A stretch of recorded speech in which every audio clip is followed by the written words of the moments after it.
आपने लॉरेंस बिश्नोई को नहीं, ये सब बात मैंने पहले मना कर दिया था, बात नहीं पूछेंगे। आप ज्यादा तेज मत बनिए। मैंने आपको पहले आते कह दिया था, इस सब का सवाल नहीं होगा। मतलब गिरिराज सिंह अब कोसी सीमांचल मैंने सीधा कह दिया था, आप तेज मत बनिए। बापू जी, गिरिराज सिंह को दरअसल लॉरेंस बिश्नोई और सलमान खान के विवाद पर पत्रकारों ने पप्पू यादव से सवाल पूछा। पप्पू यादव आग बबूला हो गए। उनका साफ कहना था कि हमने शुरू में ही कह दिया था कि इससे जुड़ी हुई सवाल नहीं करना है। आप ज्यादा तेज बनते हैं क्या? आप होशियार चाहते हैं क्या? आपका बाबू बोलेगा क्या? आपका दादा नाना बोलेगा क्या? हमको जो बोलना था ट्वीट से बोल दिए, और जो जवाब देना होगा जाके बम्बई में देंगे। जा रहे 24 तारीख को ट्वीट पर सुनिएगा। आप पप्पू यादव को मत सिखाइए दुनिया। मगर साथ ही एक बार और एक पत्रकार ने सवाल कर दिया लॉरेंस बिश्नोई से जुड़ी हुई, तो साफ उसके दादा नाना बाबू तक पहुंच गए और खूब सुनाया। साथ ही यह भी कहा कि हमने शुरू में ही कह दिया था, मगर आप लोग नहीं माने। तो इस प्रकार से पप्पू यादव ने लॉरेंस बिश्नोई पर बोलने से मना ही नहीं किया। साथ ही कोसी सीमांचल में यात्रा नहीं करेगा। बढ़ रहा है तो आप क्या चीज से मतलब रोकिएगा? कुछ नहीं, उसको वो त्रिशूल भोग देगा। आपका जात है, त्रिशूल भोग देगा। सर वो तो हिंदू के स्वाभिमान आप ठेका ले लिए हैं तो भोगवा दीजिएगा। अब बात करते हैं गिरिराज सिंह पर, जो वह हिंदू स्वाभिमान यात्रा कटिहार से निकाल रहे थे, उसको लेकर और जहरीली शराब से हो रही मौत को लेकर ही पप्पू यादव ने प्रेस कॉन्फ्रेंस किया था। मगर लॉरेंस बिश्नोई के सवाल पर भड़क गए।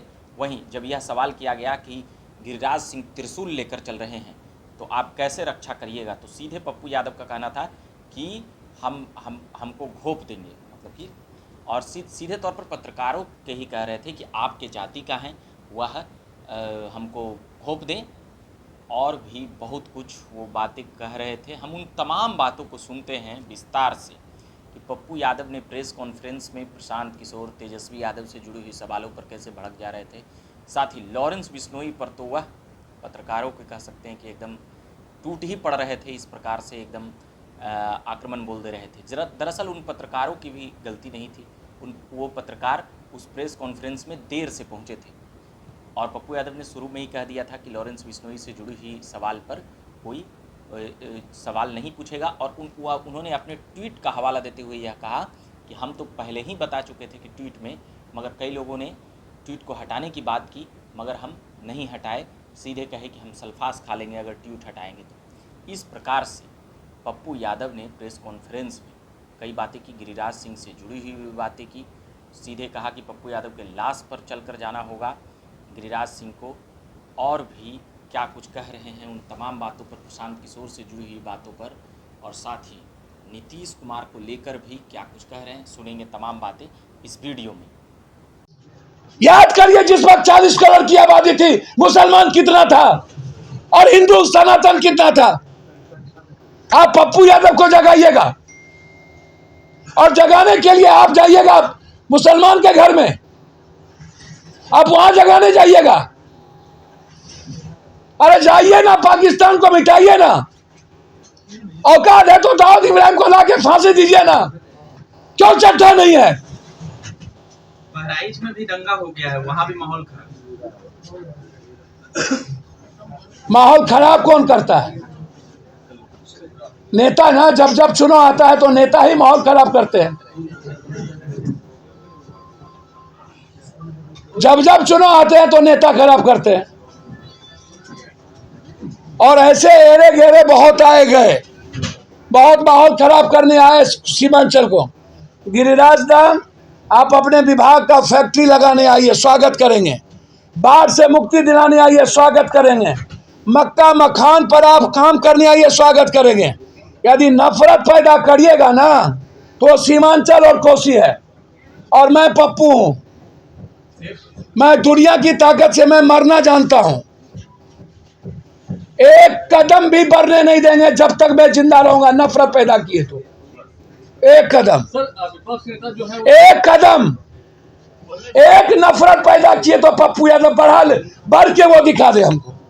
मेरे लाश पर होके गुजरना पड़ेगा उसको। नफरत पैदा करेगा तो एक कदम निकलने नहीं देंगे। लड़ाई होगा पप्पू यादव, लाश पर बैठेंगे, सोएंगे। जिसको गुजरना होगा मेरे मौत पर गुजरेगा। लड़ाई किस बात की? डेमोक्रेसी में कोई लड़ाई नहीं। नफरत खत्म करने के लिए कबीर के तरह लड़ने की हिम्मत है मुझ में। यदि इस हिंदुस्तान में किसी को लड़ने की औकात है तो अकेला पप्पू यादव को। लेके बढ़ रहे हैं। विपक्ष नेता ट्वीट कर रहे हैं, कह रहे हैं कि जंगली शराब से जो लोग मर रहे हैं आपस में मिल के आए हैं। आपको लगता है कि उनकी जो यात्रा भी होती कारगर हो रही है? किनकी यात्रा? विपक्ष के नेता। भैया उनकी यात्रा नीचे से कारगर हो रही है। वो कौन क्रांति करते हैं? कभी गया से निकले साइकिल से गिर गए, एक बार निकले तो कहीं गिर गए। झुमका गिरा ले बरेली के बाजार में, आप उनसे पूछिए कौन यात्रा करते हैं और कहाँ जाते हैं। लोकतंत्र में मजबूत विपक्ष जरूरी है। भैया लोकतंत्र में मजबूत विपक्ष जोड़िए तो जनता तय करेगी कि हम ही तय करेंगे?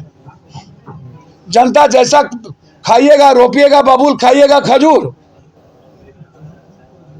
मैं इतना जानता हूं, किसी जाति को गाली देने हम की इजाजत किसी को नहीं देंगे, किसी जाति के खिलाफ बोलने की इजाजत किसी को नहीं देंगे, किसी धर्म और मजहब के खिलाफ नफरत पैदा करने की इजाजत कोसी सीमांचल में हम किसी को नहीं देंगे। आपने पप्पू यादव जी, आपने लॉरेंस बिश्नोई को नहीं, ये सब बात मैंने पहले मना कर दिया था, बात नहीं पूछेंगे। आप ज्यादा तेज मत बनिए, मैंने आपको पहले आते हुए कह दिया था इस सब का सवाल नहीं होगा। मतलब गिरिराज सिंह अब कोसी सीमांचल मैंने सीधा कह दिया था, आप तेज मत बनिए। पप्पू जी, गिरिराज सिंह कोसी सीमांचल में यात्रा नहीं लेकर करेंगे। बढ़ रहे हैं तो आप क्या चीज से मतलब रोकिएगा? कुछ ना, उसको वो त्रिशूल भोग देगा। आपका जात है, त्रिशूल भोग देगा। सर मतलब हिंदू के स्वाभिमान आप ठेका ले लिए हैं तो भोगवा दीजिएगा। हिंदू के स्वाभिमान की बात करते हैं, आपको दिक्कत क्या है? जी, हिंदू के स्वाभिमान की हिंदू की स्वाभिमान की बात राम ने किया था, कृष्ण ने किया था, आम आदमी नहीं करता। हिंदू नहीं सनातन की।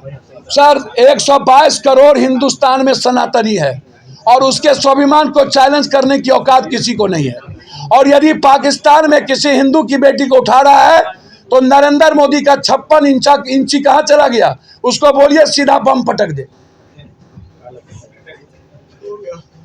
बात खत्म। प्रशांत किशोर से आपकी लगातार मुलाकात हुई थी कुछ दिन। भैया मैं छोड़ दीजिए उस सब पर। No no no sir, no sir, सुने 15 मिनट में शराब ओपन कर रहे हैं, हम कर देंगे, आप कुछ भी कर भैया, उसको कहिए औकात है ना तो जहरीली शराब पहले बंद कर दे। लेकिन कुछ दिन पहले आपकी मुलाकात हुई थी। सर मेरी हर दिन मुलाकात होती है, उस सब पर छोड़ दीजिए अचानक कैसे आज? सर। कुछ भी बात नहीं है, मैंने तो कोई प्रशांत किशोर जी का नाम नहीं लिया। आपने कहा कि मैंने हमेशा बात करता हूँ, लेकिन अपने मियाँ मिठू एको हम दूतियों नास्ती, टिटी का आकाश गिरेगा हम ही टेक लेंगे।